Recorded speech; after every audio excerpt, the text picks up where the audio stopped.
driving became very similar to drinking and driving. So before the end of this get together, I think we should emphasize that I don't drink, but I used to text.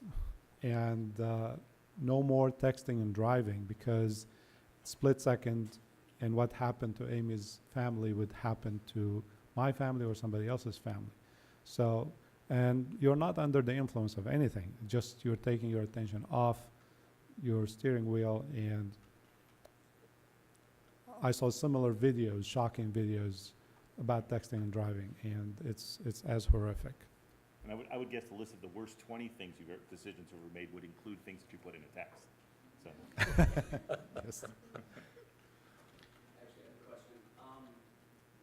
The Florida legislation right now, for some reason, they're trying to ban Uber in Orlando, and as well, they're trying to fight the sunrail from Uber. Yeah. For some reason, they're against public transportation, but public transportation will prevent a lot of DUI incidents. So I was wondering, like, is Mothers in America doing anything for that? You know, I don't know of any particular thing right now, although I'm not quite as in tune with the legislative side of what MAD does. You know, the group in Tallahassee, you know. I can say you can clearly see in statistics, if you look at drunk driving crashes, there are large metropolitan areas like New York City that actually have many fewer crashes because they have so much public transportation.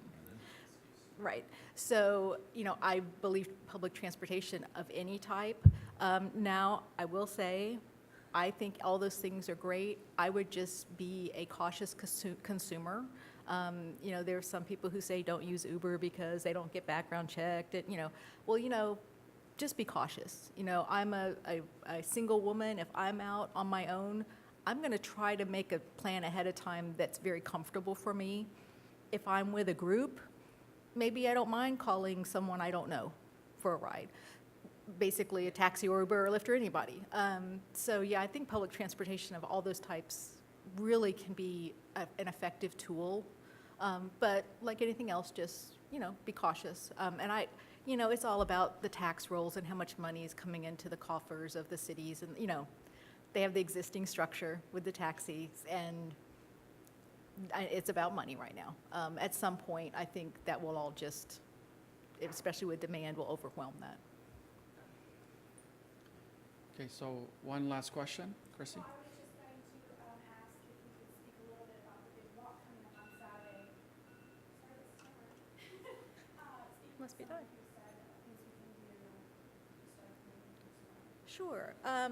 You know, once a year at many places in the U.S., but in Central Florida, our Walk Like Mad is this coming Saturday at Lake Baldwin Park. It's kind of a nice walk around the lake in the Saturday morning. If you come, you get to meet other families like myself. Several of us will have tables up. There's free Dunkin' Donuts, coffee, donuts, and bagels, which is always a good reason to be anywhere. Some information about the victim services that are provided, you know, music, and you know, we try to make it a kind of a fun gatherings as we remember our families and loved ones and try to provide some outreach.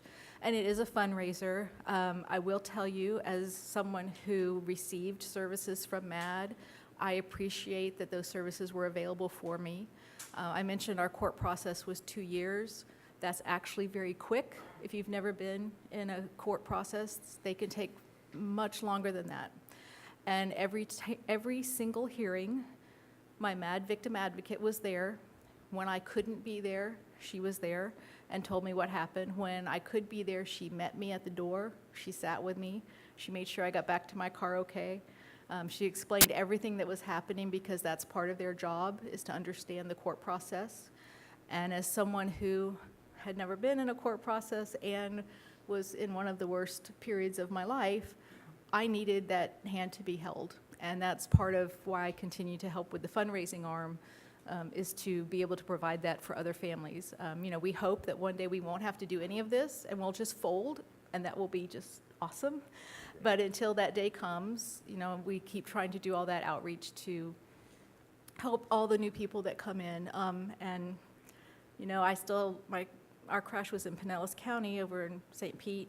My cousin still lives there, and just this weekend, a young man who was a chef, married with a small child and a baby due next week, was actually killed as he walked out of, he'd gone to a bar with a friend, and he had not driven on purpose. He was just walking the couple blocks home, and he and the friend were struck, and he was killed.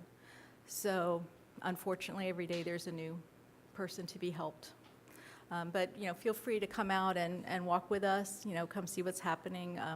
You can register at 8:30, and I think we're going to walk starting about 9:30 in the morning. We walk by the dog park, too, which is always one of my favorite parts. If you have a dog and never been to Lake Baldwin Dog Park, it's kind of fun. So help me thank all the panelists for their insight.